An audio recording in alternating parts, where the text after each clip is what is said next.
Chapter 51 Second Chance. You are listening at novelfull.audio. Back to before game launch, POV David Magnus ARRGGHH. David screamed, waking up in a sweat. What a horrible nightmare. He added, panting and gasping. He got up from bed and walked to his bathroom to refresh himself. After washing his face with cold water, he walked to his small kitchen to make some coffee. His mind kept flashing back to his nightmare, shivers crawling up his back. It had felt so real, all the pain and the fear. David was an ordinary man, with no exciting goal in life. Standard goals of a standard life, for a standard man. Get a good job, buy a big house, meet a lovely woman, and form a picture-perfect family. He was currently between jobs, so it filled his days with the monotony of job search. Wake up, look for work on the internet, send applications, make phone calls, and hope for the best. He had been fruitless for the last week, but he knew if he kept trying, he would eventually get one. David was a professional welder by trade. He had taken welding jobs in many spheres of work in his life. Be it structural welding for high rises, nautical welding on boat repairs, to many others. Unfortunately for him, most postings for his trade were looking for workers with more experience or complete rookies. So finding a job had been harder than he expected for now. But he wouldn't stop trying until he was back in service. After drinking his coffee and eating a light breakfast, David went for a walk. The fresh air from outside cleared his mind of that horrible nightmare. On his walk, he passed in front of a video game store. In the store's window, there was a screen showing an ad for the next game coming out soon. The release date was for the following week. As David was looking at the screen, the name of the game flashed in big blue letters. A migraine assaulted his head. Flashes of his nightmare resurfaced, in which he kept seeing himself inside a world of fantasy. A world filled with monsters and creatures of myth. But the dream in question was a nightmare because of a simple fact: he was a slave to other people. He could see a collar on his neck. It was black and lined with red shining engravings. The migraine and visions stopped shortly after, leaving him panting and clutching his chest. He was bent over, in the middle of the sidewalk, people looking at him strangely. He turned his head around, noticing the stairs, and made a run for it. "Hey! Are you okay, pal?" Someone yelled as he ran for it. David ran all the way back to his apartment, but on the way, he kept having flashes. The streets were in ruins, buildings half destroyed, and bodies laying in pools of blood. The visions haunted him all the way into his apartment, where they finally relented. Once he had closed the door behind him, he collapsed to the ground, breathing fast and heavily, as if he had just run a marathon. His heartbeat was like a horse on a racetrack. He felt like his head would burst at any minute from the pressure building up in it. He knew something was wrong with him, but he couldn't put his finger on it. It took him over half an hour to calm down his breathing and beating heart. His head was still pounding, but the pain had lessened. He went looking for a job that day and stayed home. He closed all his blinds and just laid down on his couch in the dark. He tried sleeping it off many times, but as soon as closed his eyes, the visions assaulted his mind, repeatedly. "What the fuck is happening to me?" he thought, many times.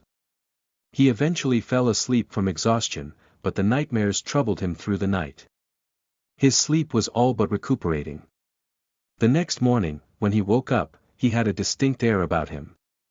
His eyes were cold and indifferent. He looked like a different person. His attitude was suddenly a seeping wave of icy anger, like he was out for vengeance.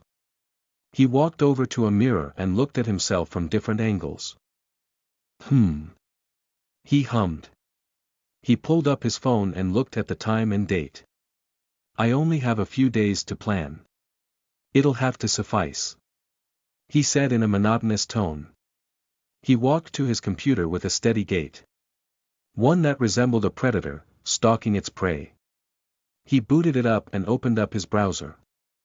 He keyed in evo.gaming.com/new.eden. Once the site had fully loaded, he tapped on the pre-purchase option. He ordered a VR helmet and game combo, entering his bank info and address. Once he had confirmed all his info, the payment went through and it completed the purchase. Step 1 complete. Now to make adequate preparations, he said in a low voice. He opened up another website, ordering a few things from it and setting a recurring purchase plan. He looked at his bank account, slowly draining away, and remedied that. L.RG David had a car, but he barely used it these days, since he wasn't working. He drove it to a dealership and sold it off. It was still pretty new, so he got a decent deal for it. The salesman tried selling him a new car, but he wasn't interested. He walked back home, ignoring the surrounding people. Some people would see him walk towards them and directly change sides of the road. He gave off a violent vibe right now, and most sensitive people could feel like small needles pricking their skin. Once he was back home, he started moving some furniture around. He moved his computer to a corner of the room, moving everything away from it.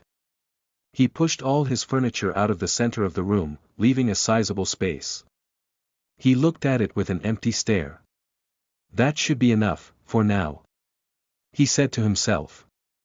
Now we wait, he added, before eating a light lunch. After eating, he browsed many forums and websites, trying to find an information trail on New Eden. I will be ready. I won't be a slave this time, he murmured, clenching his fist. Chapter 52. The trip. You are listening at novelfull.audio. Back to our MC. Astaroth stood there, blankly, while the rest of the escort party was harnessing the wooden stags. He had just seen his first mythical creatures. He was probably the first to see some. He looked at the woods where the 2 giant stags had disappeared and then at Abron. What were those? Astaroth asked Abron.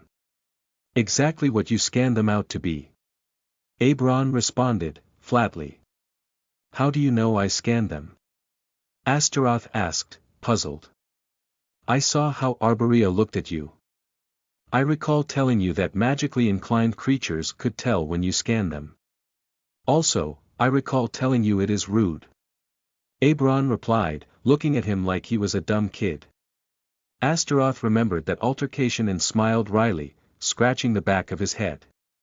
He stopped pestering the old man and went to help harness the stags.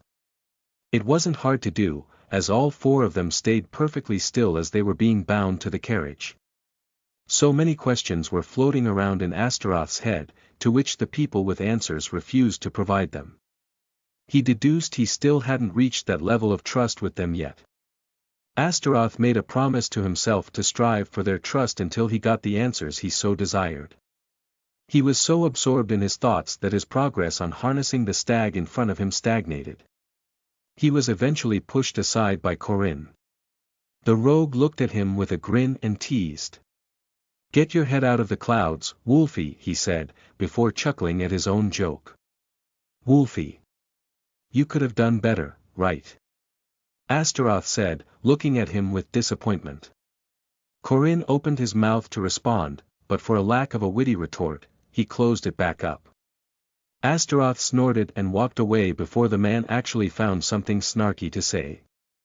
They were soon ready to depart, as all the supplies were loaded and the stags harnessed. Astaroth turned to Jeannie and crouched down. I can't bring you with me, girl. Stay here. Be a good girl and don't bother the villagers too much, all right? He told her while petting her head. Jeannie whined a little but still sat down, letting him leave alone. As soon as everyone was on, Abron whistled twice, and the stags started trotting away. Astaroth glanced a last look at the village entrance, seeing Cloud waving from the entrance. He waved back. Abron had already told Astaroth that the journey would take 3 full days, but Astaroth expected some kind of action on the way there. But all the monsters in their path magically veered out of the way or fled away from their carriage. After the first day of travel, Astaroth got around to asking Abron why that was. It's because of the stags. Their natural aura copies the ones of their mythical creators. Abron said, pointing at the 4 wooden constructs.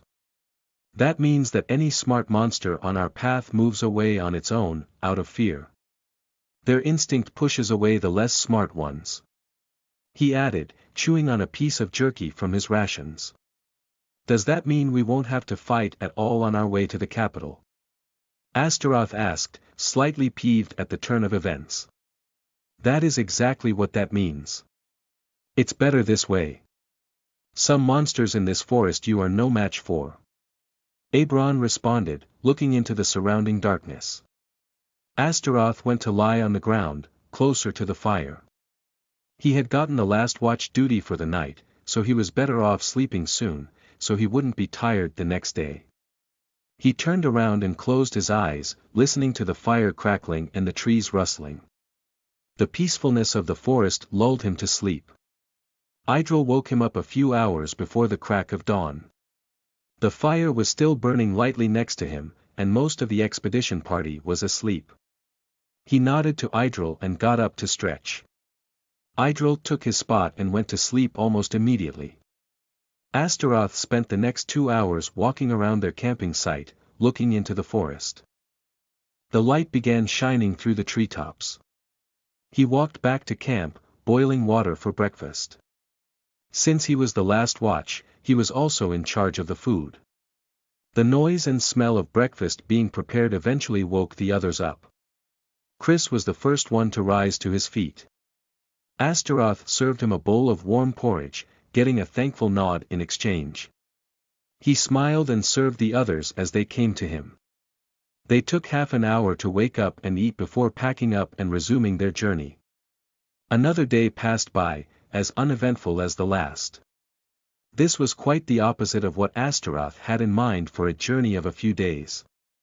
He was expecting to have to fight many times along the way. Instead, all he did was look around and idle chat away. It wasn't as though he minded the peaceful travel, but he watched the level leaderboards every day, and people were still climbing. Meanwhile, he was static in his level, ever since he had gulped down the potion. It was like this game gave him hope, only to rip it away from him right after. He couldn't wait to be at a level where he could venture forth into danger on his own.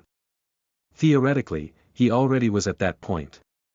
Sadly, both Abron and Cloud had forbidden him from going too far from the village on his own. They both claimed there were monsters too strong for him to beat alone. He knew that there were a few high-level monsters and higher-grade ones, too. But shouldn't those be the exception, rather than the rule? Albeit his many pleas, they never relented. He was stuck in the village until this trip. And now the trip was even more constraining on him. Abron had put a magic mark on him that would alert him if he got too far. He felt imprisoned. He just wanted to level up. Was that so bad? Night came again after their second day of traveling. There was one more day left of this, then they would reach the capital. He got the last watch again since he was the one that had been up the longest that day. So he ate his dinner rations and went to sleep. The night was calm again. That was until Astaroth walked further away from camp on his watch. He wanted to find creatures to fight. So he walked a straight line away from the fire and into the night. After walking for a few minutes, he saw a clearing to his left that was emitting soft white light. He felt like the light was beckoning him. He turned and walked toward it, still feeling the aura of the wooden stags washing over him. He assumed he was still safe. When he walked out of the tree line, his face turned ashen white and his jaw dropped by a bit as he nervously glanced at the scene in front of him. Chapter 53 The Hidden Side. You are listening at NovelFull.audio. POV Damian Grimm, alias Azimus. The day after the interview. After storming off from the studio, Damian had contacted his pilot, ordering him to plan a flight back home, tonight. The man had tried debating that it was dangerous to fly back home, with little to no rest from their day, but Damian didn't care. He was an unreasonable man, and people were only tools to him. He threatened the pilot into obedience, dangling his job in front of him. The pilot eventually relented. He needed this job, and the pay was good.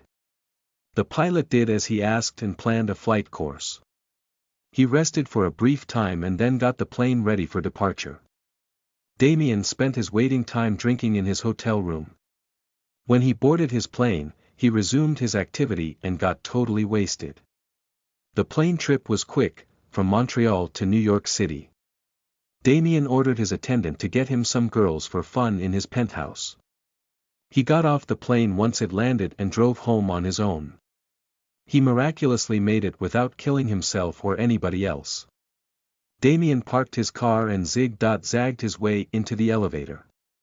He pressed the floor button that led to his penthouse and scanned his thumb on the print scanner. Once the elevator was up to his floor, he walked out and crashed into his luxurious leather sofa. His attendant came back shortly, escorting a young woman with him. She had long blonde hair and fair skin. Her other features were plentiful and would make most men lust for her. She looked impressed by the high-profile decor but lost her enthusiasm when she saw the man she came to see. Damien was almost drooling as he looked at her and shooed away his attendant. He walked up to the woman, like a beast to its prey. "Can I pour you a drink, beautiful?" he blurted out. His breath reeked of alcohol, and the girl winced at the rancid smell. "No. I'm fine, thank you." She politely declined. Damien flashed a beastly grin. "Straight to business, then." "I like that too," he said, grabbing her arm. He pulled the lady to his room and threw her on his bed. Damien struggled to take off his clothes, almost falling many times. When he was done, the young lady was still fully dressed. "What are you waiting for? Get naked!" he yelled. The girl flinched at being yelled at, but she reluctantly obeyed. She had thought she would meet her dream man, but the man before her was far from dreamy. She knew she shouldn't have come, but sadly, she was stuck there. She couldn't operate the elevator on her own, and the man would probably not let her leave until he was satisfied. Once she was naked, the man in front of her practically threw himself on her, like a wild beast. Their intercourse was short and far from enjoyable for the woman. She was tossed and turned to fit the man's mood. Sometimes he slapped her, other times he choked her. It traumatized the poor woman to the point of not being able to react at all. After half an hour of what was nothing short of rape, the man ejaculated and fell to the side. He immediately fell asleep, completely ignoring the woman. She wept for a few minutes before grabbing her clothes and getting dressed. She then walked to the elevator and rang it up. When the elevator reached the penthouse floor, Damien's attendant was already on it. He waited for the woman to climb in before pressing the underground parking button. Once the elevator was in motion, he handed the young woman a piece of paper. It was a check, with an amount of $10,000 written on it. "This night never happened. If you talk about it to anyone or go to the police, we will sue you and you will lose." The man started. "This money is to buy your silence, but also your payment for your actions." He continued. "Are you saying I'm a whore?" The young woman growled in rage. The attendant sighed. Eyed her before continuing. "I would like to thank you for helping the young master release pent-up anger. I would also like to apologize for any rough treatment he might have put you through," he said, his face still cold as ice. At that moment, the elevator door rang. The attendant turned towards her, before motioning to the car that was parked in front of the door. "This will be your ride home. Please get home safe," he said, before giving a light bow. The woman stood there for a few seconds, in shock, before storming towards the car. She wept on her way home, and couldn't believe the chain of events that had transpired. How could this man be the idol of so many people and act this way? It just didn't fit the persona everyone saw on TV. When the car left the parking lot, the attendant walked back into the elevator and pressed the penthouse floor button. As soon as the doors closed, his fists clenched. He punched the wall to his left, gritting his teeth. He loathed having to do these kinds of threats. He also hated the fact that this wasn't the first time he had to. All the dirty work his employer had forced him to do disgusted him. Sadly, he was stuck working for him. He rode the elevator up, seething with anger. But as soon as the doors rang, he regained his composure, as if nothing had happened. He walked out of the elevator and started cleaning up the place after closing Damien's room door. He picked up what had fallen from the tables during Damien's dangerous trip to the bedroom. He put back into place the decorations that were okay and picked up the ones that had shattered. He made mental notes to replace them with other artworks and swept up where they had fallen. Once he was done, he walked to a small room in the penthouse. Since he was attending Damien, he was to stay with him at all times. So he had his own room in the penthouse, although it was a far cry from the size of the main bedroom. He showered and went to bed. He would have to be up before Damien and cook him breakfast. He would also need to clean the man's clothes and tidy up his room. He went to sleep, thinking about how he hated his job. But sadly, he was stuck with it for life.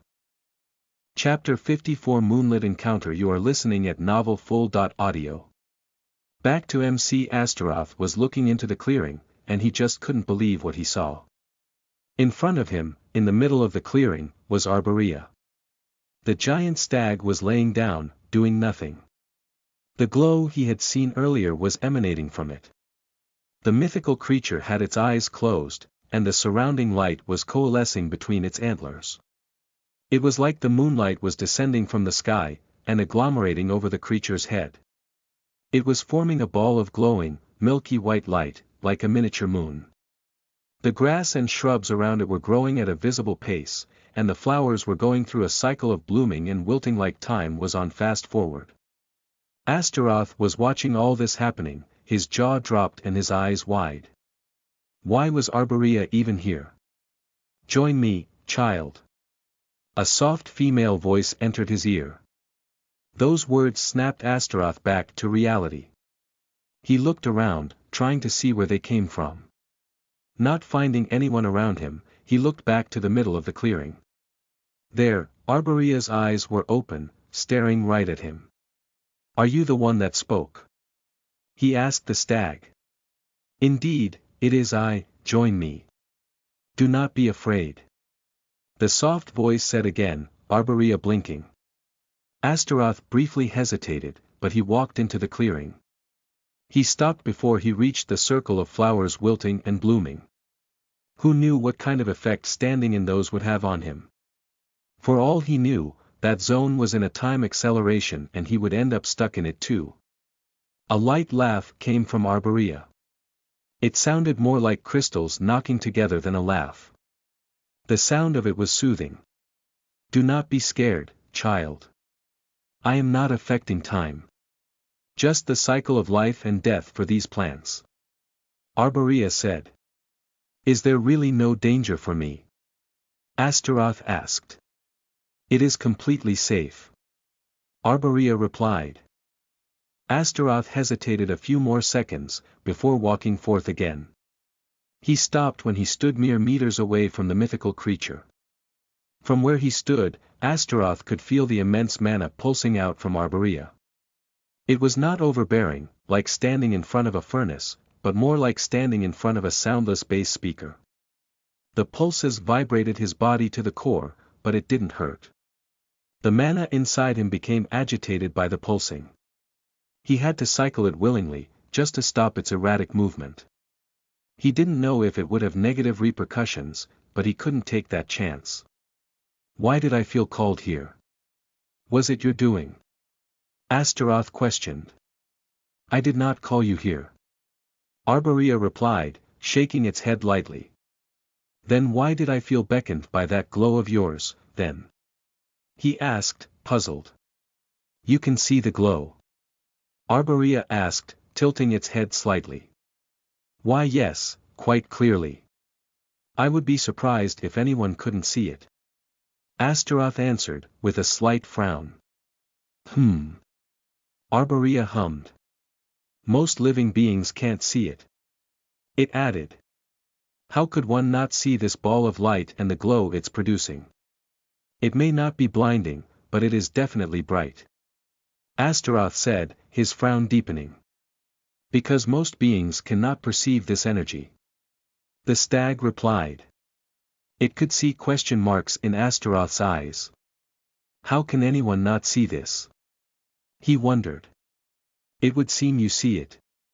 Arborea stated, its eyes locked on Astaroth. Clear as the moon in the sky. Astaroth replied. Then do you know what this is? The stag asked. Moonlight. Astaroth replied. Hi. Arborea laughed in its crystalline tone. One could indeed say it is. But not exactly. It added. Then what is it? Astaroth asked, now curious. It is ether. The purest form of mana. Arborea answered. Astaroth furrowed his brows, trying to remember where he had heard that term. Then he realized. When he and Abron were talking about the purity of mana, he had talked about ether. Then he realized something. Arborea was collecting it, this ether, like it was just water from a fall. Mana in its purest form, and that stag was siphoning it like it was natural. He realized just how strong one had to be to do this. He thought to himself, if Arborea was strong enough to siphon ether, how easily could it kill him? He shivered at the thought. Arborea was still staring at Astaroth while he was having his internal musings. To it, the qualms of such a young ash elf were entertaining. It waited for the young man, letting him come back to the now on his own. Astaroth didn't make it wait long. Astaroth looked at the orb of ether over the stag's head. It really looked like a small moon, but when he focused and used his perfect mana sense, it transformed into a blazing sun. The energy in that small orb looked like it was enough to fuel a small nuke, in his opinion. He promptly shut his eyes to save his eyesight. Arborea saw the scene and only wanted to laugh. Now I know why you see it. It said. You are naturally attuned to mana, at a physiological level. It added. But this isn't mana, right? Astaroth said, confused. In a certain sense, yes. Arborea answered. Ether is to mana, what blood is to the living. It added. I don't follow. Astaroth said, not able to understand the metaphor. Ether is the essence of mana, just like blood is the essence of living. Arborea explained, not mad at his lack of understanding. So, what you mean is that ether is like the mother of mana? Astaroth asked, trying to make sense of it. You could also view it that way. Arborea agreed, with a nod. Can you teach me how to harness it? Astaroth asked, getting excited.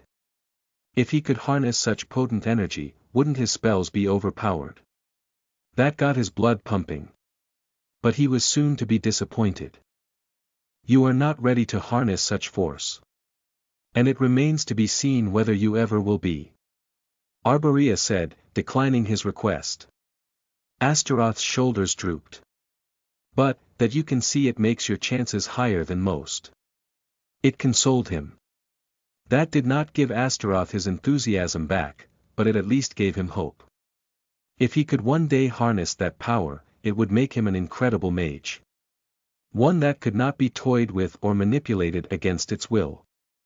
As he was thinking of all that, the energy accumulating over Arborea's head stopped coalescing.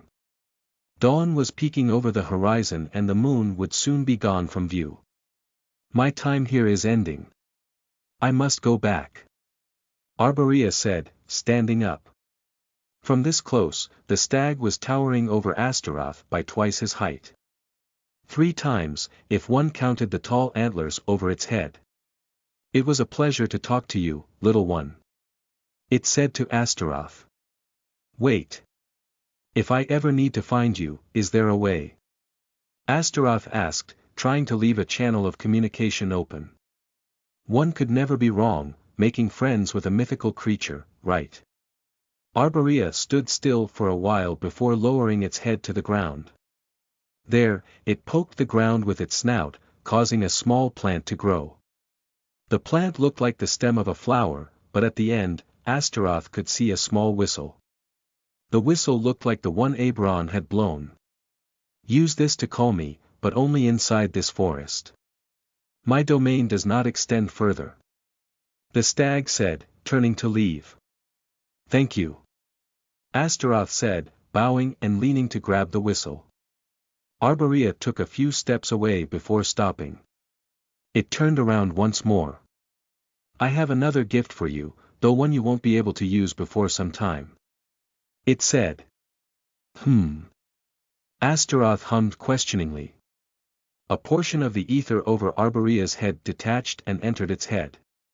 Astaroth could see the glow through its body as it traveled closer to its chest. It then pulsed 3 times before exiting through the chest.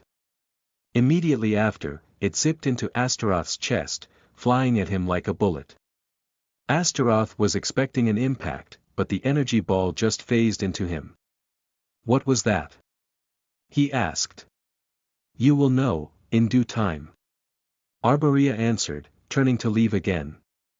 This time it didn't stop, and as soon as it crossed the tree-line, it disappeared. Astaroth was confused.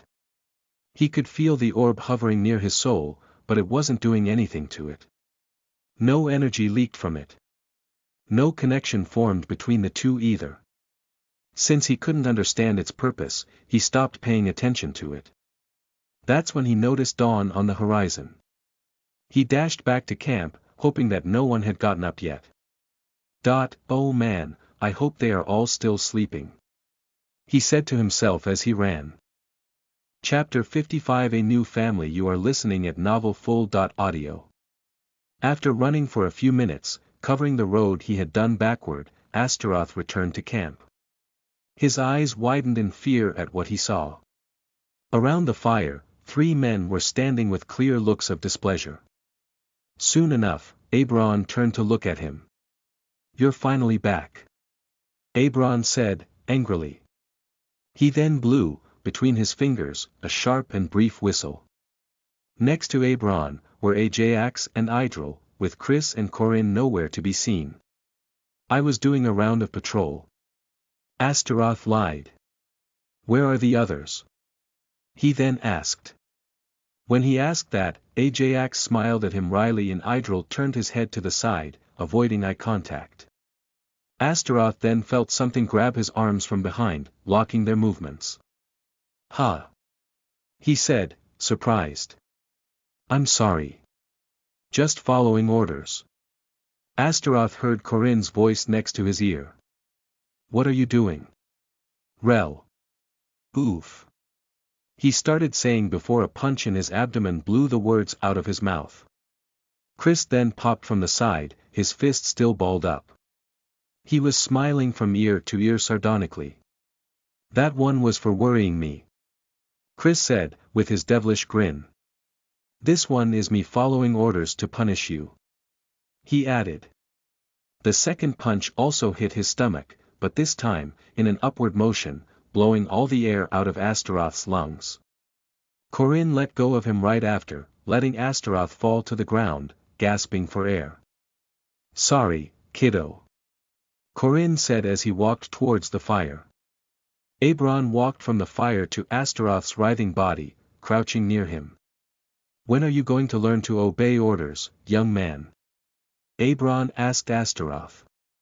Astaroth couldn't even answer, still coughing and hacking, his lungs still refusing to fully expand. Aberon looked at him with disapproval but would not let him choke to death just yet. So he cast a slight breeze of wind magic, sending it through his nose and mouth, pushing air into his lungs. Following that minor spell, Astaroth could finally take in a full breath of air on his own. Gasp cough gasp, Chris, you crazy old coot.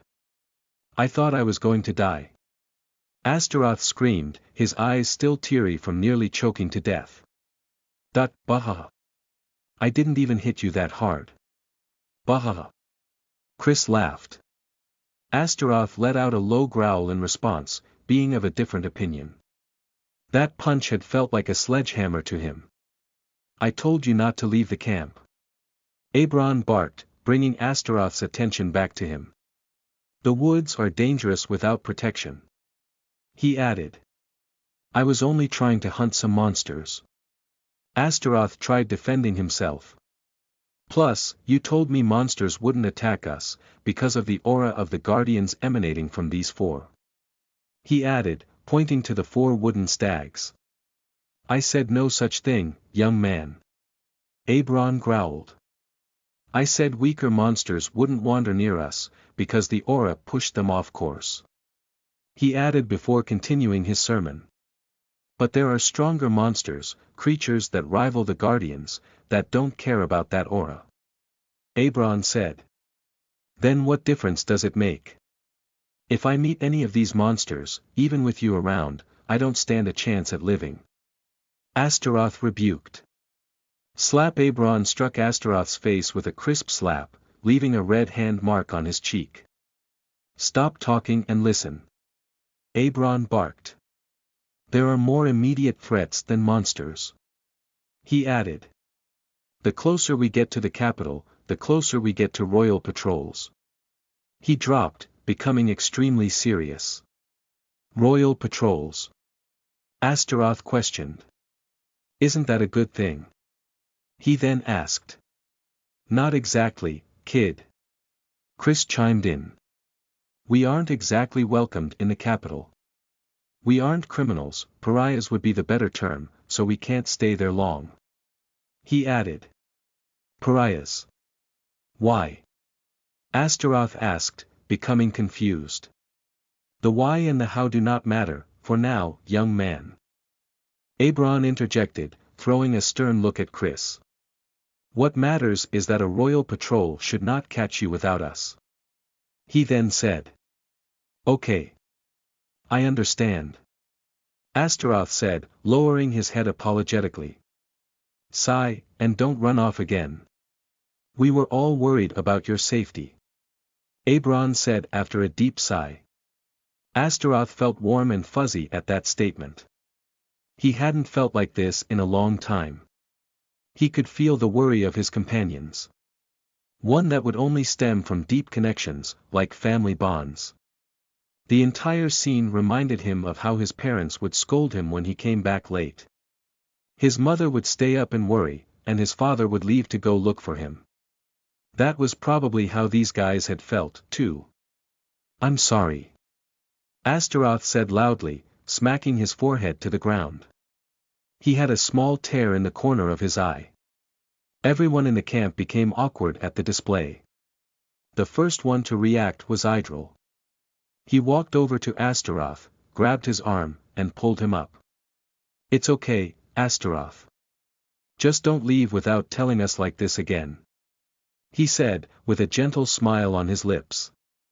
Astaroth quickly wiped the tear away from his eye, not wanting them to see him cry. He looked at the surrounding men, who were mostly smiling now, and he felt warmth from them. For a second, he could see his parents between them, smiling warmly at him, before fading away. At that moment, he knew. These people from the village were his family. It didn't matter to him if they were just lines of data on a server or not. They treated him like family, and he would do the same for them. Otherwise, his parents would probably scold him in the afterlife. That thought brought a smile to his lips and a light chuckle escaped his lips. All right. Let me make breakfast for you guys as an apology. I can even throw in some meat, as a side dish. Astaroth said, walking up to the fire and a cauldron hanging over it. Woo! Meat! Hell yeah! Chris and Ajax hollered, fist bumping the air. The meal was prepared and cooked a short while after, and the lot of them enjoyed breakfast while laughing. They were mostly laughing at Astaroth's earlier predicament, but no hard feelings abounded. They laughed and fooled around, washing away the earlier heavy atmosphere before packing up again. The last bit of their trip was only going to take 4 or 5 hours. So they wanted to clear it soon, so they could leave before dusk. None of them wanted to stay in the capital, where they would be scorned, for too long. thus resumed their traveling. Chapter 56 The Omni, Mage. You are listening at NovelFull.audio. The trip was close to its end by noon, and the men could already see the outline of a city over the trees. From afar, all they could see was the top of towers and the tip of what seemed like a castle keep. Once the group was close to the tree-line, Abron ordered everyone to disembark the carriage. "We walk the rest of the way," he ordered. "What about the carriage?" Astaroth asked curiously. "It stays here until we return," Abron stated, walking away in the capital's direction. After the men all disembarked, they caught up with Abron and walked towards the city. Half of the way there were plains and fields of crops, then the other half transitioned into small houses and huts, most likely the farmers' houses. They walked on the beaten dirt path that led to the walls encasing the main part of the capital. The immense stone walls were so long, they disappeared into the distance on each side. They spanned 50 meters high and, from the looks Astaroth could glean from the open gate, they seemed to be about 10 to 15 meters thick. These walls would make most siege weapons irrelevant by their apparent solidity. There was a small line formed in front of the city gates, with soldiers checking identities at the front. Some soldiers were also moving up and down the line, making sure no one suspicious made it to the front. Abron walked into line, followed by the rest of his allies. They waited and walked the pace of the queue until it was their turn at the gate. "Welcome to Tel Neril. Identification and reason of visit," a soldier with a stern face said, looking at Abron. Abron glanced at him with a side eye.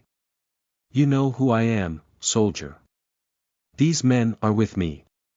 Let us through," he replied as flatly as a rug. "Identification and reason of visit," he repeated, clearly annoyed. "Call your captain, soldier. I don't have time to deal with your incompetence." Abron sneered. The soldier instantly became furious, drawing his sword. He brought it close to Abron's throat. "Say it again. I dare you," the soldier growled. When the man pulled his weapon, Chris, Ajax, Idril, Corinne, and Astaroth all pulled out their weapons at the same time. Abron only lifted his hand, signaling them to stay put. "Let me ask you something, soldier. Do you know who I am?" Abron asked the man, his gaze becoming intense. Astaroth, with his perfect mana sense, could feel and see the mana around Abron become deathly still. He gulped. "Oh, I know who you are, traitor. And I don't care." The soldier replied with a menacing smile. "Oh. You do? Then why aren't you calling reinforcements then?" Abron asked, his face distorting into a smile that would freeze over hell. The soldier shivered slightly at the sight of it, but he quickly steeled himself again. "I don't need reinforcements to deal with an old codger like you." The soldier barked, spit flying as he did. While all this back and forth was happening, the soldiers that were going up and down the line were now all at the front. They were surrounding Astaroth and the rest of his group. Another man in armor walked out of the gates. His armor was shinier and bulkier than the rest of the men. "What's happening here?" he yelled, dissatisfied at the interruption from whatever he was doing before. "Are you perhaps the captain?" Abron asked, turning his head slightly, to look at the man. "What is it to you?" the man asked with a disdainful smirk. "I will assume that means yes. Then I ask you, Captain. How many?" Abron said, his face still in a cold, evil grin. "Ha! How many what?" the guard captain asked, his face turning into a frown. "How many men are you willing to lose?" Abron replied, snapping his fingers. The man in front of him then started screaming in horror. "Snakes! Snakes everywhere! Help me! Help me!" he yelled, clawing at his own face, tearing it to shreds. The other soldiers watched on in horror as their companion scratched his face off and tore the skin off his own neck. The captain was the first to snap back to reality. Kill them. Kill them all. He screamed, unsheathing his sword too, and dashing at Abron. Astaroth and the rest of the party were about to react and they heard Abron's voice over the commotion. Don't you move. I will handle this. He shouted, waving his hands around in the air. The following events would haunt Astaroth for a long time, reminding them to never provoke Abron, lest they wish to die. The first thing that happened was the captain flying away. It was like an invisible hand had grabbed him and thrown him into the city wall. Once he hit the wall, he stuck there, as the surrounding stones slowly started wrapping around him. Horror gripped his heart, and he started screaming like a little girl. The next thing was a semi-transparent barrier forming around Astaroth and the rest, taking the shape of a dome. Astaroth had tried pushing out of the dome, but it was quite sturdy. Following suit right after, the rest of the guards finally reacted to the situation. Seeing the barrier around their previous quarry, they swapped targets and charged at Abron. Abron sneered at their fake bravado, before waving his hand before him, like he was sliding it across a flat surface. A wall of fire then manifested in front of the charging men, standing 10 feet tall. Abron did a wrapping motion with his hands, causing the fire wall to wrap around the soldiers. Next, he twirled his finger in a spinning motion. The fire wall soon followed suit, spinning faster and faster, before rising into a blazing tornado. The men in the middle of it started feeling the heat rise as their bodies started sweating. The more time passed, the hotter it became, until their skin finally started blistering. They screamed in pain from the center of the tornado, but Abron did not relent. "This is your call, Captain," Abron said, turning to look at the man stuck to the wall. The surrounding stone was still encasing him at a slow pace, to a point much of his limbs were already one with the wall. "Please, let me go," the captain bawled, his face a snotty mess. "Then answer my question. How many? How many men are you willing to sacrifice for this stupid show of dominance?" Abron said as he exploded in anger. "I don't care. Just let me go," the captain cried. By now, the stone crawling over him had covered half of his chest. It would not take long before the rest was covered, and it moved on to his head. "Please," the man pleaded. "Enough," boomed a voice from the top of the ramparts. Immediately after, a torrent of snow and hail washed over the tornado of flames, extinguishing it. Down from the ramparts, flew a man in a white mage robe. His hair was blue and his skin pale as a dead person's. He landed on the ground softly, mere meters away from Abron, sneering at him.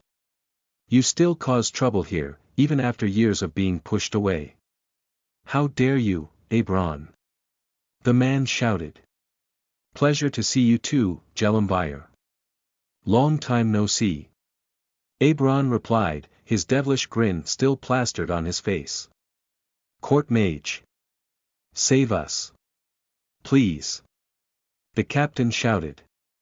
As he finished his plea, an icicle pierced his throat, making him choke on his own blood as the life faded away from his eyes. "Don't you dare speak to me, coward," the court mage bellowed, lowering his hand. "Still a monster in human clothing, I see." Abron snickered. "Enough. You could have just walked in the city, but you caused a scene," the mage said, waving his arms around. "The king will not be happy about this," he added. Abron scoffed. "And yet, I didn't kill a single one of them." "Then you arrive and a soldier dies," he said, putting his hands into his sleeves, acting all innocent. "What about this man?" "Ha?" Jelumvire asked, pointing at the man with his face and throat ripped off. "Him. He did that to himself. I have nothing to do with it." Abron lied, smiling innocently. "You." The court mage fumed. "Humph. Just head to the palace. The king will see you in a few hours." The mage harumphed, flying off over the wall. Eberron smiled even wider, happy to have pissed off the young mage. He then turned around and waved the barrier surrounding his friends away. "Come. We can go in now," Eberron said, turning around and walking off. Astaroth looked at the damage around him and couldn't believe it. "Just who is he?" he muttered. "Best you don't know, for now," Chris answered, winking at him. The group then walked behind Eberron into the city, heading straight for the enormous castle in the distance. Chapter 57 The Newbie Druid. You are listening at NovelFull.audio. Another player POV. 1 week before game launch, Homsa Chu was a young Chinese living in Beijing. He was in high school in his senior year and loved video games. When he saw the new game from Evo Gaming coming out, he begged his parents to buy him the new VR helmets. His family was well off, so they agreed, as long as his grades stayed good. He was ecstatic, but he made sure to never let go of his studies. When the release date was finally upon him, he reminded his parents and they did as promised. With the new game installed on his helmet, he felt overexcited, but couldn't play until he had done his studies and homework. He sped through them, thinking only about gaming in this seemingly new genre of games. The entire work took more time than he would have liked, and he ended up not starting the game until a few hours after the launch. Homsa was mad about his tardiness, but he guessed there was still a chance for him to catch up. He created his character and was amazed by the range of choices for races. The svelte elven man at character creation guided him through the races, and Homsa eventually picked elf as his starting race. The NPC was overjoyed, and quickly guided him through the available starting classes. Homsa picked Druid, as the prospect of casting magic enticed him greatly. Who hadn't thought once in their life about using magic? After picking his race and class, the game prompted him to pick a name. Homsa was a fan of old languages and therefore used Latin in his character's name. He thought for a while about his name, not sure what he would go for. He eventually thought about something that made him chuckle. Since he wouldn't be able to play as much as most people, due to school, he called himself ID ad Tempus. That translated into 1 day at a time, from Latin to English. The elven man praised him on his out.of the box name and sent him on his way into the game. After a maelstrom of colors, and a flight over forests and mountains, pulled straight out of a fantasy game, he appeared in a city built of trees. Everyone around him had long hair, in shades of silver, brown, and blonde. They also had a pointed characteristic of elves from all fantasies, long ears. From a quick glance, he couldn't see who was a player and who was an NPC. No names showed up over anyone's head, and nothing differentiated the two either. It took him a lot of time and focus to find what he wanted. After gazing at someone for a couple of seconds, a screen appeared in front of his eyes. The screen had status screen, written at the top, and showed some stats about the person. Status screen. J. Yesine/Fisherman level. 24 race. Elf health. 550/550 mana. 420/420, So I can scan people. ID ad Tempus thought to himself. He then went around for a while, scanning everyone he met. He couldn't differentiate players at first, but it changed when he noticed that most NPCs had higher levels compared to them. After finding that difference, ID thought he should hunt some monsters. So he walked to an NPC to ask the direction to exit the city. The NPC looked at him weirdly before pointing to the southeast. ID thanked him before traveling in the direction they showed him. It took him a few minutes to reach the city gate, which was formed by 2 massive trees intertwining to form an arch. The city walls were formed by huge monoliths of rock, tied together with thick roots, joining everything together to make a nigh impenetrable barrier. The sight of it all took his breath away. This now really looked like an elven city. There were very few handmade structures, or at least it seemed like it. Every building, house, or shop seemed like it had grown out of a tree. After admiring the structures for a couple of minutes, Idi finally remembered why he was going to the city gates. He shook his head, getting his bearings back, and kept walking towards the gate. While he was crossing the portcullis, he noticed people were getting stopped before going in, but not as they went out. He imagined it was some kind of security measure, but he found it weird for a game to simulate that. So realistic. He thought. He walked out of the city and into a majestic forest. The trees all climbed high into the sunny sky, with trunks thick as modern skyscrapers. The sun pierced through the thick foliage of the canopy in a feat that we could describe as magic. The forest was well lit, completely disregarding the fact that most of it was covered by the umbrella of leaves overhead. Idi walked further and further away from the city, eventually crossing some low-level monsters. They were some small boars, ranging from level 1 to 3. He played it safe and attacked a level 1 boar, pulling its aggro and kiting it away from the rest of them. His beginner gear gave him some druid robes and a basic training quarterstaff. All he could do for now was throw ranged attacks since he had no skills yet. He tried kiting it to the best of his ability, but he was only hitting so often. Since the boar was moving erratically and Idi's aim was not that good, he missed most of his shots. After kiting it for a few minutes, and hitting the boar only twice, dealing only 10 damage points, he finally made a misstep and got rammed by the animal. 0.5 This hit, which would seem small to higher level players, cost him half his health bar. He instantly went into panic mode, firing his attacks left and right, hoping to fell the monster before it felled him. It only took the boar a few seconds to come back charging. Most of Id's shots missed the monster by either a small amount or sizable gaps. When it was only a few feet away from finally colliding with him again, Idi closed his eyes. What a crappy death, he thought. Then he heard words and a thud to his left. Impact shot. Thud. Idi waited a few seconds, waiting for his impending death, but nothing happened. He eventually opened one eye, looking for the boar, only to find it sprawled a few feet to the side. It had a part of its head caved in, like a hammer had smacked it hard. Idi got up, dusting his robe and looking around, trying to see where the voice had come from. Up here, he heard, coming from the branches over his head. When he raised his head, he saw a humanoid shape drop from the branches and land squarely in front of him. It was another elf, but this one, he was pretty sure, was a player. When he scanned the elf, their level showed level 4. Thank you, Idi yelled, bowing at 90 degrees. Hey man, don't bow. I was just helping a player in need. The other elf replied, trying to lift Idi to his feet. Idi hadn't assumed by the voice, but now that he was looking straight at the other player, he noticed the distinct forms of a woman.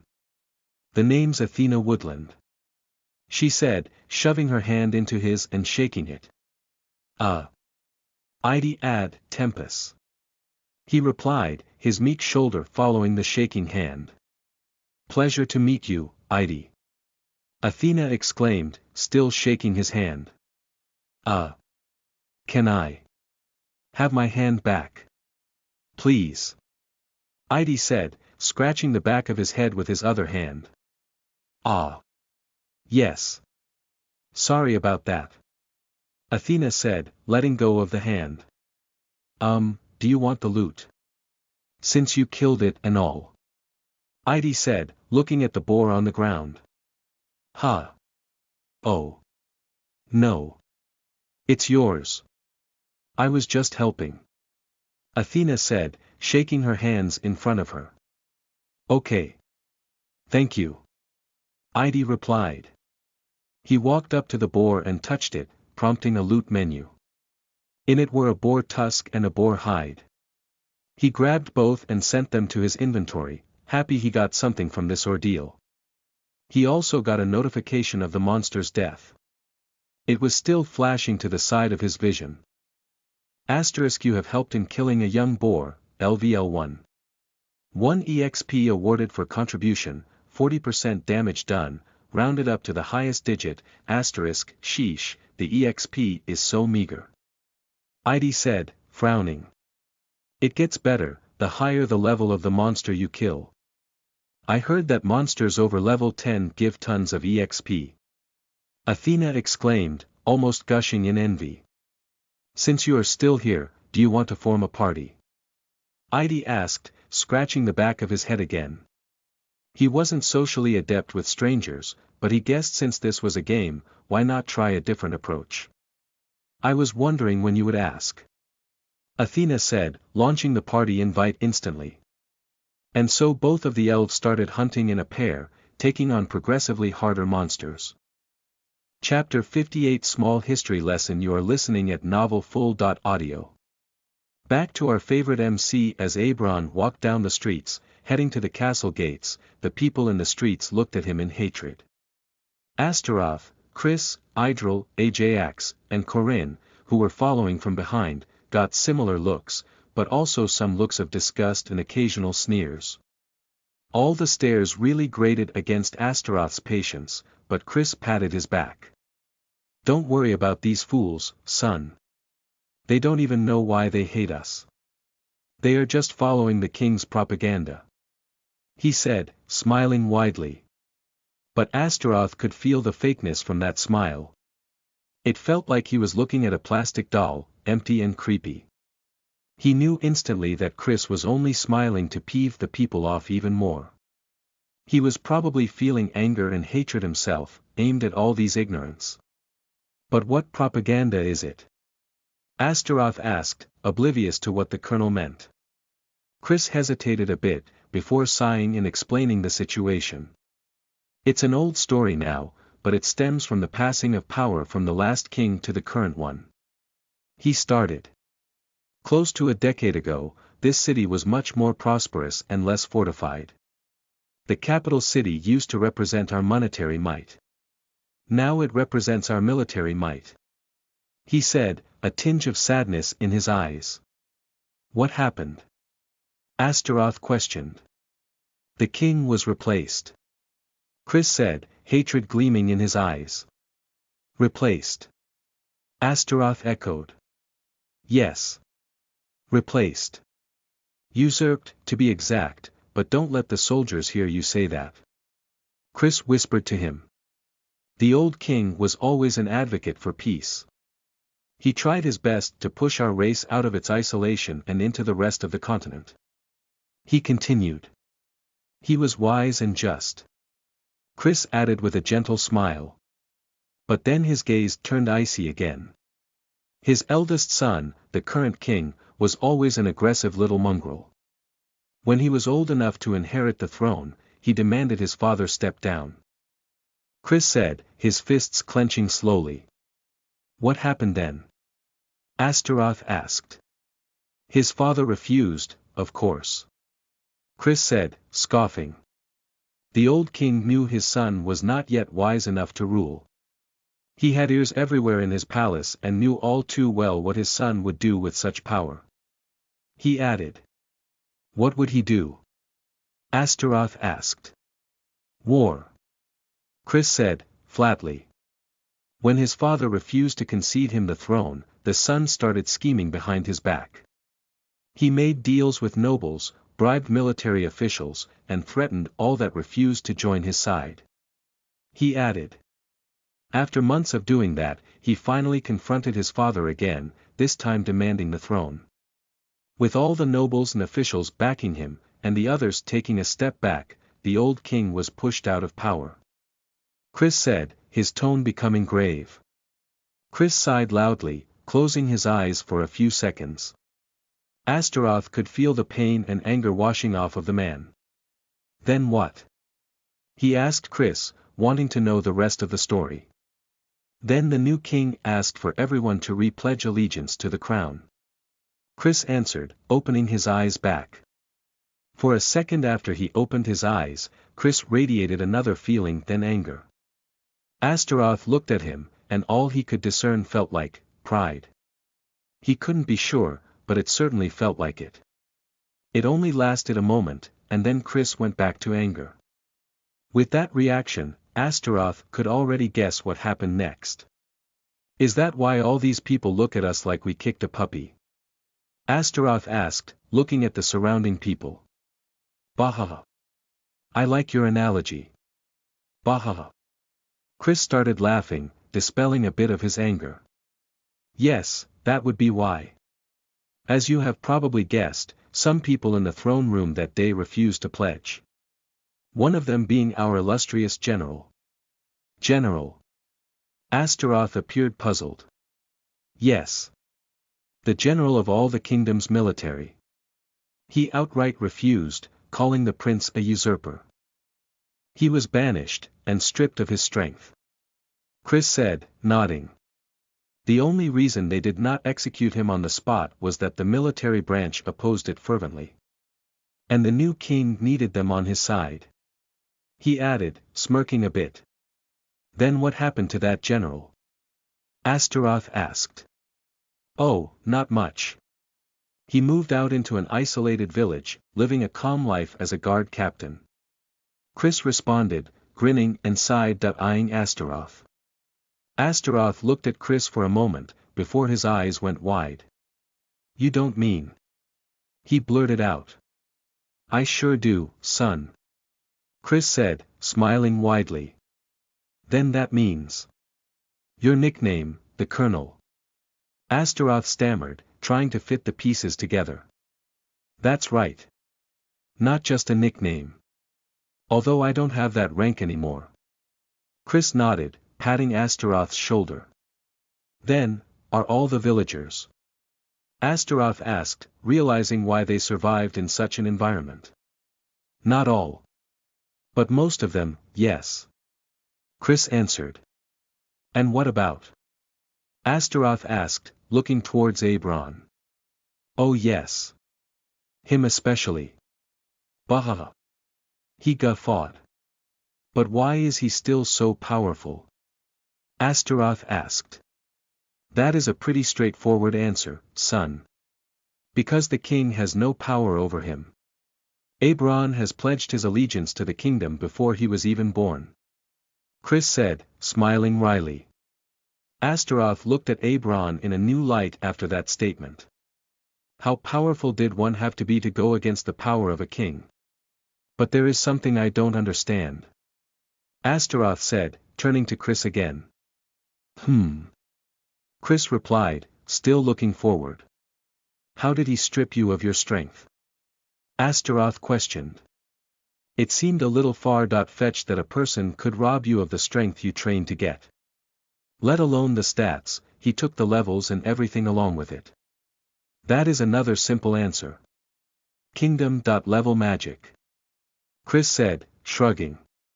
Kingdom.level magic. What is that? Astaroth asked, his questions multiplying in his head. As its name suggests, it is magic that needs the power of a kingdom to be cast. So only rulers of a country, kingdom, or empire can use it. Chris responded, explaining in simple words. But if he used that kind of magic, wouldn't that overpower Abron's strength? Astaroth asked, his confusion growing again. In theory, it would. But here's the catch, son. Abron pledged his loyalty to the kingdom, not to the king. So his communion with the kingdom protects him from an unjust ruling. Chris explained, a smirk on his lips. So, what you are saying is the kingdom protected Abron by itself? Astaroth questioned. That is exactly what I mean. The king needs to borrow power from the kingdom to use it. But when he tried using it against Abron, the kingdom refused. Chris said. But something doesn't add up. A kingdom is not something conscious. How could it decide anything? Astaroth asked, still confused. Chris turned his head to look at Astaroth. The kid had eyes burning with questions. He could practically see them smacking the sides of his head, begging to be answered. So he indulged him. Kid. What do you think makes a kingdom? Chris asked Astaroth. A kingdom is a piece of land, ruled by a king, where citizens live. Astaroth said, trying to oversimplify it. Although your answer is correct, it is also wrong. It's more than that. Chris responded. A kingdom is a place where people group together to have safety in numbers. It is a place where many citizens protect each other from the dangers of the world, and occasionally, other kingdoms. He added. Astaroth nodded his attention fully on the explanation. Chris then continued. I will give you an example. One you can understand. What would happen if you were to take the soul fragments of many dead monsters of the same type and bunch them together? Chris asked him. I guess they would fuse and form an amalgamated soul. Astaroth answered.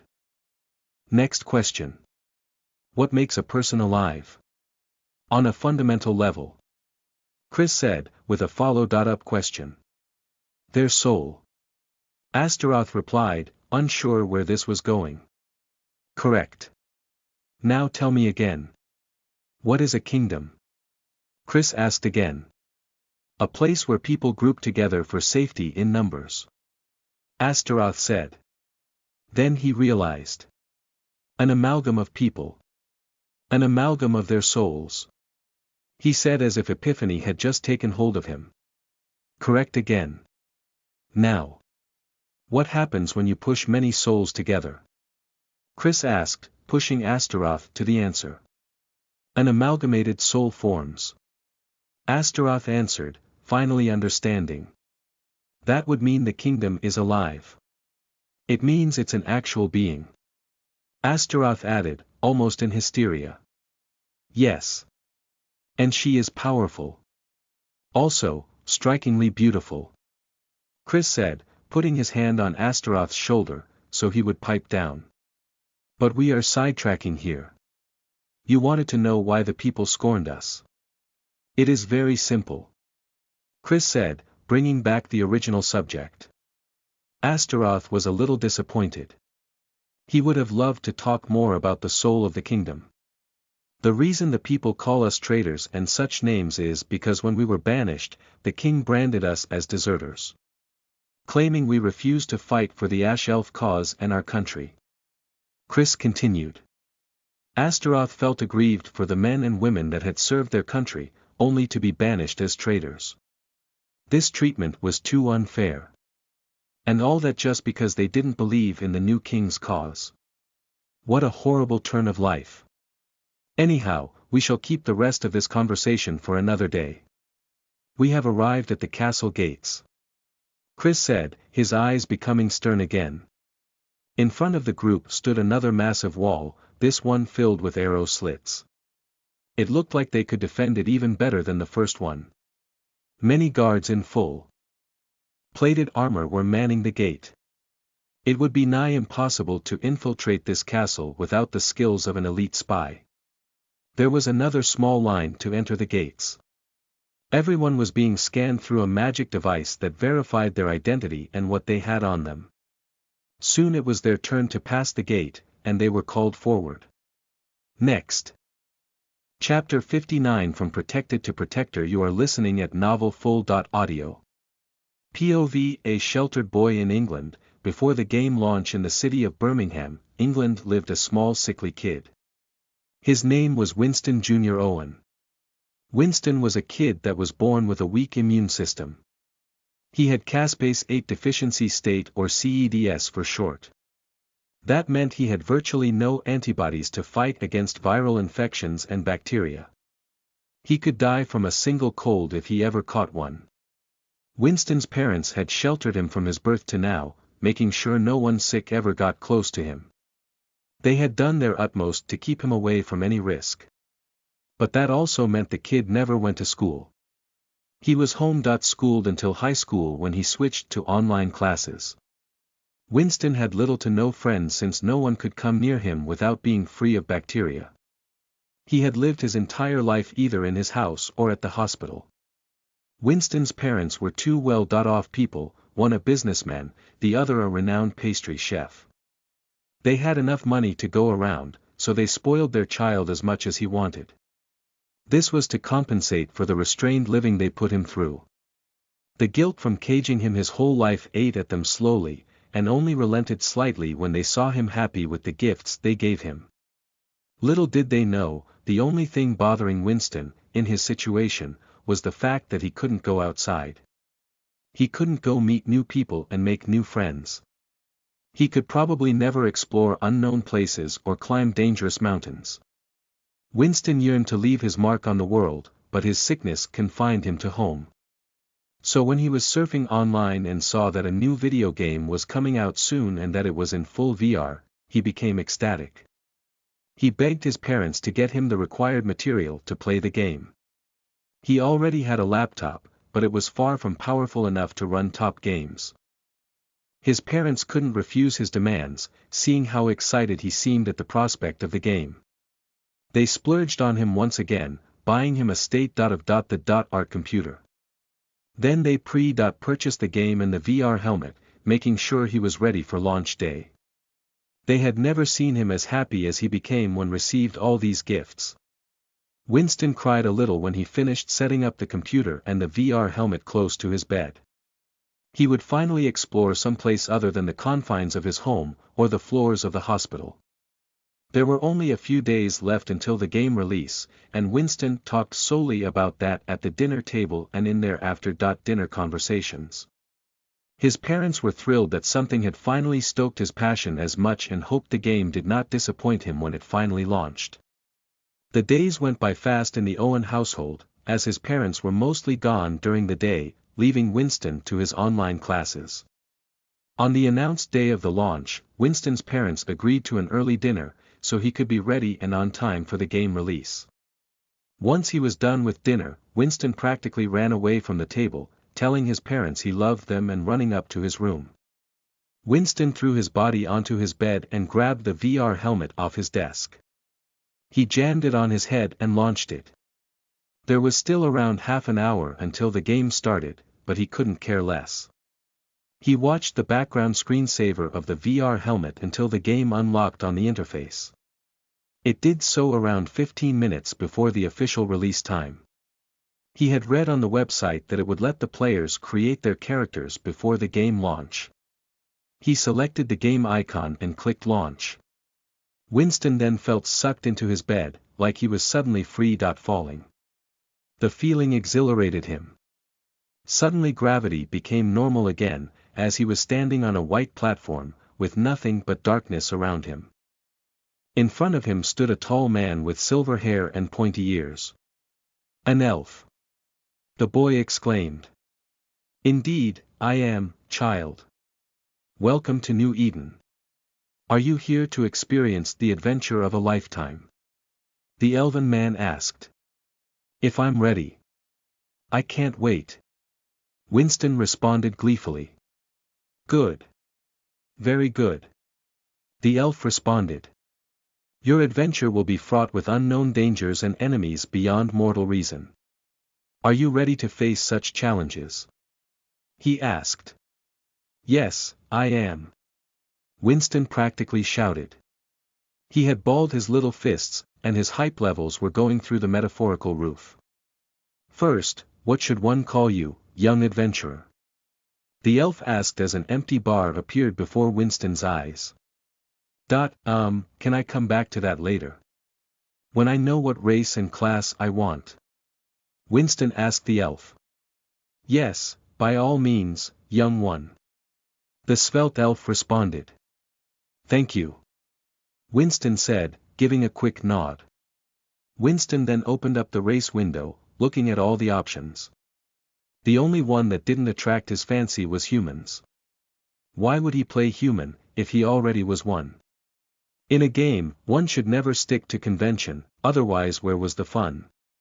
But he couldn't choose what to go, either. The choices were many, and he didn't know what class would suit him the most. Seeing the boy taking a lot of time, the elven man helped him in his conundrum. What is it you desire to accomplish in this world, young man? The elf asked Winston. If I had to pick a goal for myself, it would be to pay back what my parents have given me my whole life. Winston answered, after thinking for a few seconds. And what would that be, young man? The elf questioned again. I'd say protection.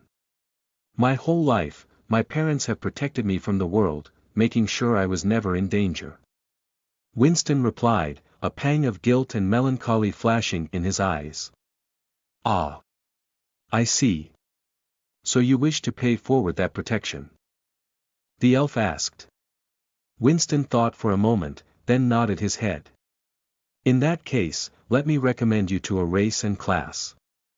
The elf said, waving his hand at the menu in front of Winston.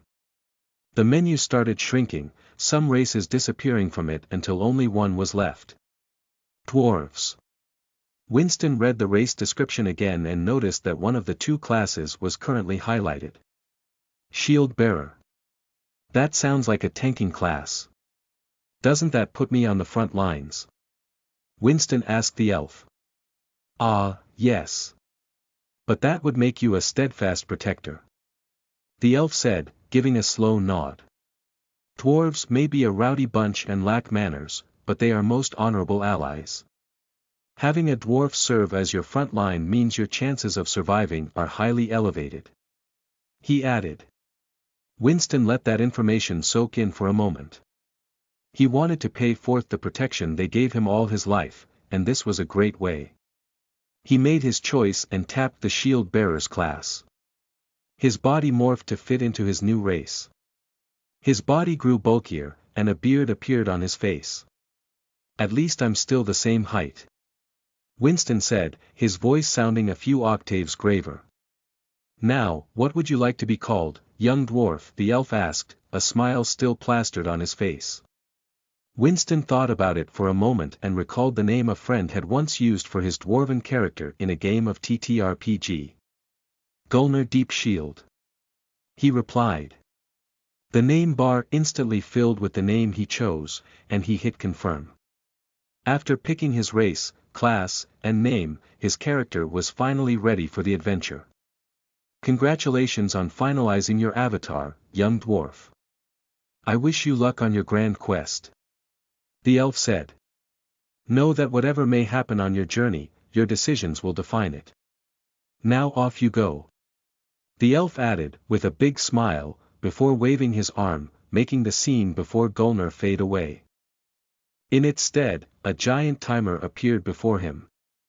Only a few seconds remained on it, and Gulner was happy to have made it before the game launch. He wouldn't want to start late and be at a disadvantage. He watched the clock tick away the remaining seconds, his anticipation building up. When the last second ticked away, the decor changed. The black made way for bright colors. The darkness around Gulner switched over to a flight view of a bright new world. He was flying over a continent in the world of New Eden and could see the cities, forests, mountains, and other sights to behold. An announcement sounded all around him. Asterisk welcome to all, in this new world of adventure called New Eden.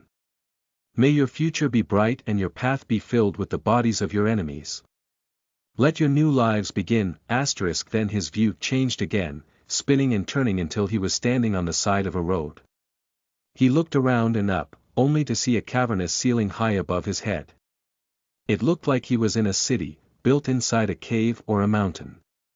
The people walking around him were all stocky and bearded, except for the women, who were stocky and had hair down to their bottom. Gulner breathed in the air, tasting the earthiness in it, and tears rolled down his cheeks.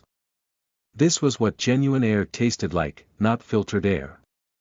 His adventures and exploring he had dreamt about all his life could finally start. He would make the most of it, savoring every moment to the fullest. He grinned and stroked his newfound beard. Let my legend begin. Chapter 60 Awaiting an audience. You are listening at novelfull.audio. Back to our MC, next. The guard moving the line forward shouted. Abron strode forward, his gait as confident as always.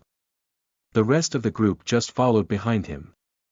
We are here for an audience with the king. He have already granted us it, we are awaited. Abron said, looking straight at the castle. The soldier before them sneered at the clear disrespect but didn't dare do anything more. He walked to the small guardhouse and activated a little rune circle on the table. The rune circle glowed and flashed for a few seconds, before lighting up brighter and a voice was heard from it. Ha! They have intercoms. Astaroth thought, seeing the apparatus work. The thought made him chuckle. Well designed, devs. Well designed. He thought, smiling. The guard spoke to a person for a couple of minutes and then came back to the group. The court mage cleared your passage. He said, still showing clear disdain. They ordered me to have you escorted to the guest waiting room inside the palace. He added, pointing at a full squad of soldiers nearby. The squad assembled before him, forming a nice straight row, and saluting him. Escort these traitors, honored guests, to the guest waiting room. The guardsman said to the squad, giving a disgusted side eye to Aberon and his following. Yes, sir. The men said, clapping their heels together, before forming a square around the group. Lead the way. Aberon told the soldiers, pointing forward. The soldier at the front started walking in the castle's direction, but never fully made it there. Just before reaching it, they swerved to the right, going to a smaller, yet much grander, part of the castle. That was the palace. One could tell from all the flourishes and richness in the decor that this was where the king lived. Once they got there, another group of soldiers, these much better armored and armed, stopped the group. Their armor had golden flourishes on them, and you could see the quality of their weapons. Royal Guards. Ajax whispered to Astaroth, a bit of envy in his eyes. Astaroth had already guessed as much, Ajax only confirming his thoughts. The guards here also looked much more powerful and serious. Astaroth kept his back straight, and his eyes peeled. He had a bad feeling, ever since they had stepped into the castle walls. Like, someone with nefarious intentions was watching them. He couldn't pinpoint the source of this feeling, but he trusted his gut. Astaroth had no weapons on him when they checked him, having stowed them away in his inventory. The guards looked at him suspiciously when they saw him unarmed. Where are your weapons, lad? One of the royal guards asked him, eyeing him like a falcon. They escorted me here, sir. I am unarmed. Astaroth replied, showing his empty hands and twirling on himself. The rest of the group eyed him funnily, knowing that was a flat-faced lie. Corinne even smiled and winked at him. After smiling innocently at the guard one more time, they were let through once everyone else's weapon was confiscated. The royal guard that questioned Astaroth followed him with his eyes, all the way into the palace. A royal guard escort replaced the escort that had brought them. They were standing closer to them, almost boxing them in with their large armored frames. They escorted Astaroth and his group across many hallways, in a fashion that made it seem like they were lost. After 15 minutes of walking around, they finally led them into a room. The room had lavish decorations like it housed dignitaries, not a rag-tag bunch of warriors and an old mage. The royal guards then split up, with one staying inside the room with the group, two standing guard outside the door, and the last one going to announce their arrival. When the other guards had left the room, Aberon turned to Astaroth. We need to talk. Privately. Aberon said, grabbing Astaroth by his arm, and dragging him to a corner of the room. Once they were there, Aberon waved his arm behind him. A wall of condensed mana formed, from the floor to the ceiling, becoming opaque when it finished forming. Astaroth stared at the wall in amazement. What spell is this? He asked, sliding his fingers across the surface. It is telekinesis, but that is of no importance right now. Aberon replied. I know you still have your weapons on you. It was a good choice to hide them when you did. Aberon continued. Now, we have little time to discuss, so I will make this short. Don't interrupt me. He added. Astaroth nodded his head in understanding. Good. The king is not our ally in this situation. He can't refuse you access to the coming-of-age ceremony, in normal circumstances, but these are far from. Aberon said, pacing slightly. You are to, under no circumstance, reveal the fact that you can perform soul magic. If you do, the king will most likely have you captured and imprisoned until you pledge allegiance to him. He continued. If he asks you to pledge allegiance to him, you say yes, but when the time comes, you pledge it to the kingdom. Not to him. Eberron added, staring at Astaroth, making sure he understood. This will make sure you are protected, and that he won't be able to force you into anything. Of course, it won't keep him from using underhanded methods, but at least, it will buy us time to respond in kind. He continued. Are we clear on this? Eberron finished. Yes, sir. Astaroth nodded, solemnly. Good. Eberron said, waving his hand again, making the wall disappear. When the wall appeared, the royal guard in the room drew his weapon. Drop the spell. He ordered, walking towards the mana wall. Chris walked in between the guard and the magic wall, lifting his arms up in a show of peace. Calm down, soldier. You don't want to anger that mage, now, do you? He asked the soldier, trying to get him to back off. Move out of the way, sir. Or I will have to cut you down. The soldier said, pointing his sword at Chris. Chris was unfazed by the power move the soldier tried to pull, as he kept eye contact with the young man. Listen, kid. Let them have their chat. There is no reason to go crazy for a few hidden words. Chris said, his arms still in front of him. What if they're plotting to kill the king? I can't let that happen. Move aside. The soldier said, taking another step forward. I can assure you, that mage wouldn't talk about such a subject here. Chris tried reassuring the man. If the Omni.Mage wanted to kill the king, he wouldn't have wasted time bringing us here. He added. The guards from outside the room had come in after they heard shouting, and now Ajax and Corinne were also trying to block their way. Idril stood in the back, ready to cast his magic at a moment's notice. But before the situation could go any further, the magic wall went down and disappeared. Eberron, seeing the new situation, crossed his arms in disappointment. What's all this fuss about? He asked, looking at Idril, who was closest to him. Just a misunderstanding, right boys? Chris said before Idril could open his mouth to answer. Eberron scanned the entire room, looking at everyone concerned, trying to see who was looking for trouble. Only one person defiantly withstood his gaze. You. Eberron said, pointing at the guard that was in the room from the beginning. Why did you escalate this situation? He asked the soldier. You hid behind magic, possibly to plot against the king. State what business you talked about behind the wall. The royal guard said, trying to keep up a brave facade. That is none of your business, boy.